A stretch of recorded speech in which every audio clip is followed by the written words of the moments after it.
bumi Arab kembali menghijau dan mengalirnya sungai.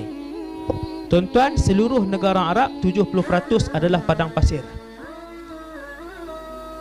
Satu hari padang pasir ini akan berubah menjadi kehijauan kebanyakannya dan mengalir sungai.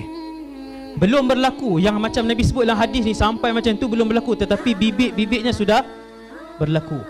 Satu hadis sahih, Nabi sampai ke Tabuk satu ketika dulu.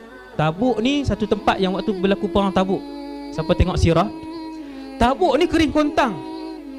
Maka Nabi sebut kat sahabat bernama Muaz, wahai Muaz, kalau kamu umur panjang, kamu akan tengok Tabuk ini dia ada sungai dan Tabuk ini ada tanaman hijau.